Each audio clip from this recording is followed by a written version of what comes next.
All right, so combining sections 5.1 and 5.2 in our textbook, we're going to be talking about linear equations, which we've talked about some. We've talked about linear patterns, linear tables, but identifying what a linear equation is and then talking about the word topic intercepts. So first thing, what is a linear function? What is a linear, and you could put even linear equation.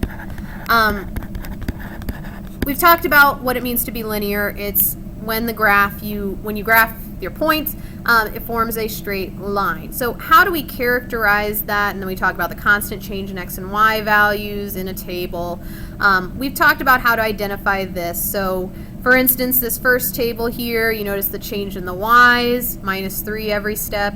The change in the x's, +1 every step. So it results in a straight line graph. We've done this past week, so the definition of linear, having a constant change in the x and y values.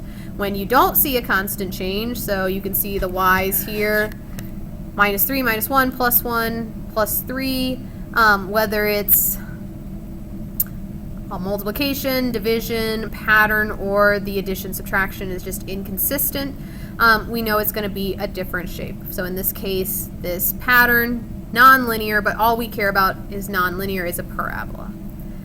So I don't need you to classify the actual shape, I just need you to tell me linear or non-linear. So where we haven't gone is, what does this look like in an equation? And you've been writing equations, linear equations, but here's your official definition for what a linear equation is and how you know if one is linear to begin with. So it's an equation that can be written in what we call standard form. And standard form of a linear equation is right here below. It's ax plus by equals c, where a, b, and c are numbers, real numbers, and a and b cannot be 0. So they can be whatever you would like, -2x plus 5y equals 13.2. But a and b have to be cannot be 0. And x and y are in there as part of our equation, and we've been writing equations. For instance, with your patterns, you may have written an equation like this. You remember, you would leave x and y in there because you're going to input a value into x, and you're going to get a value out. So you're going to put a value in, and you're going to get a value out to make your table, or to confirm with your table, to make your graph, things of that nature. So we include x and y because we have to have somewhere to input values and output values. Notice that in standard forms, and here's the characteristics that can really help you pick out when an equation is linear and when it's not. X and y both have exponents of 1. So there's no number next to x, no exponent next to x, so we assume it's 1. If it's not 1, that's going to tell you non-linear. So y equals x squared tells you it's non-linear. X and y, notice they're added, they're subtracted, depending on what signs of numbers you have, but they're never multiplied together.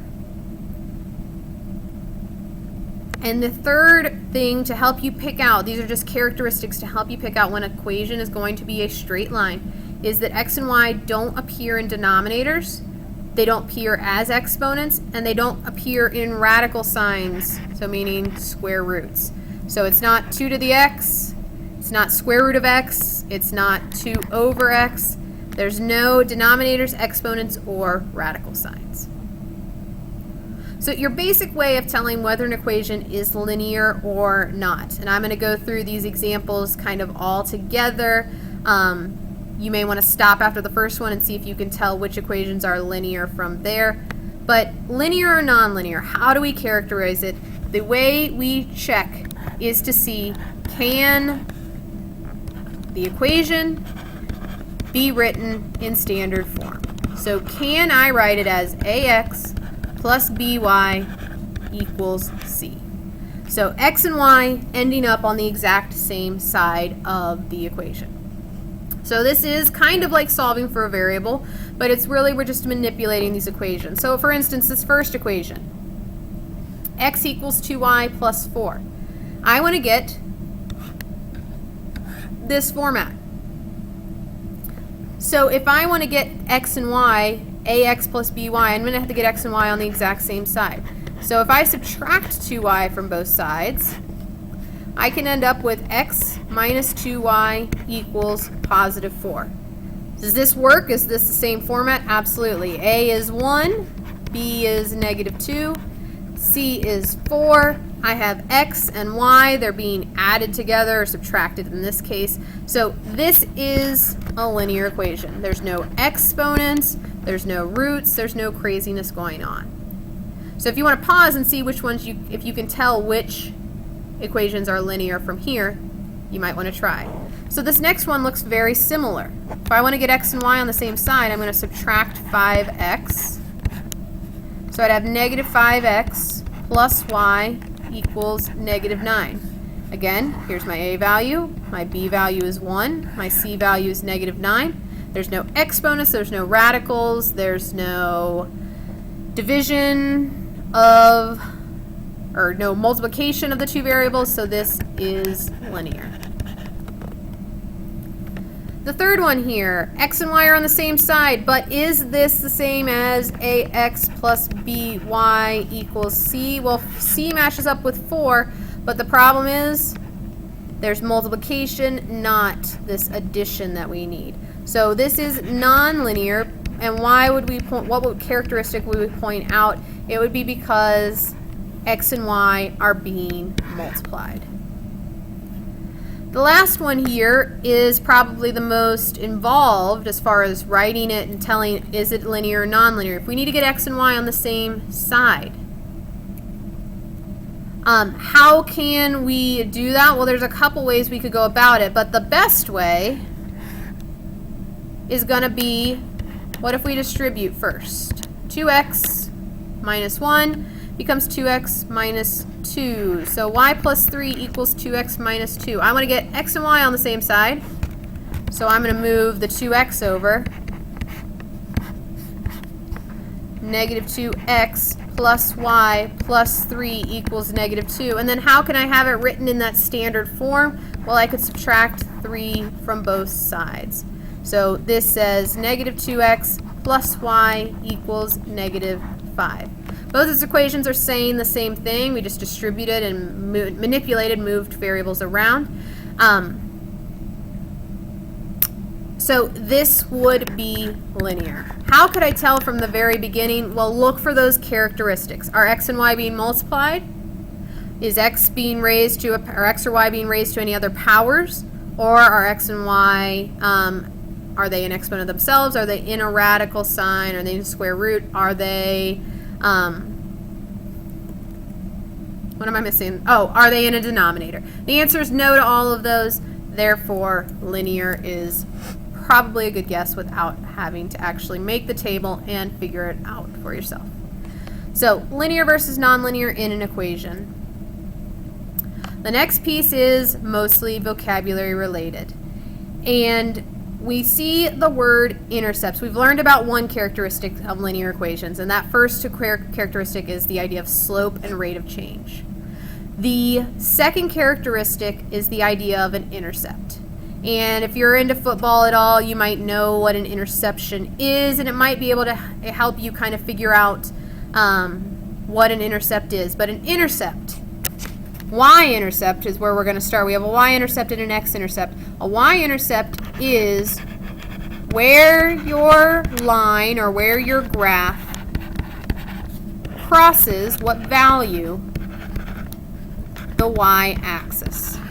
So for instance, in the picture we have shown, where is the y-intercept? Well, it's this point where the y-axis is crossed. So this point would be 0, 1. The x-intercept, not surprisingly then, and I'm going to change the wording here, I'm going to say what value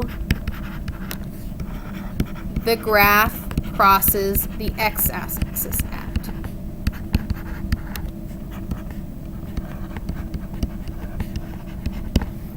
So for this case, here's my x-axis and here's where the line is crossing. It would be at -2, 0. what you should notice and what you should start to think about is, imagine I move this line up, down, side to side, and we're thinking about the values of the x-intercept and the y-intercept. What is always going to be true? And if you name the coordinates for just these couple of examples I gave, 0, -2, 0, 3. What do you notice is always true about your y-intercept? It's always, because it's on the y-axis, think about any point on the y-axis, the x value is always 0. Because it's on the y-axis, that x value has to be 0. Same thing for x-intercepts. Let's pretend I moved my line over here. This is 1, 0. This is maybe 4, 0. Move my line over here. This is -3, 0. What do you notice is always true? The y value for your x-intercept, this is just a characteristic of the line, the y value is always going to be 0. So this can help us not only to identify it in a graph setting, but also now how do we identify it from an equation. So I will do this one, and this is going to be kind of our first steps into how do we graph lines besides just making an XY table. Up till now, the only methods we really have to graph are take some points, plug them in for x, maybe -2, -1, 0, 1, and 2, and then make your graph. From here, we're going to start talking about different methods, and this method involves finding the x-intercept and finding the y-intercept. So to find the x-intercept, we need to think of the characteristic I just told you. What did I say about the x-intercept? It's a number on the x-axis. So what do we always know has to be true? We always have a y value that is 0. So what does that tell me about the point that I'm trying to find? It tells me that my y value, my point is something, 0. So my y value is 0, so to find my x value, I just need to plug 0 in for y and solve for x. So 5x equals, because 2 times 0 is 0, 5x equals 10. My x value must be 2. My x-intercept is 2, 0. So if I draw my graph, and I say 1, 2, 0. The y-intercept, think about the fact that we just did. It always, we always have, for the y-intercept, an x value that is 0. An x value that is 0. So to find the y value, plug in 0 for x, 0, 5 times 0 would be 0, so this is -2y equals 10, divide by -2, and we get y is -5. So our y-intercept value, 0, -5. Graph that, and now you have your 2 points. I know we went through that quickly, but I'm going to leave you with the you-do to try on your own. Review this and try this one on your own using the same principles, and we'll review it in class tomorrow.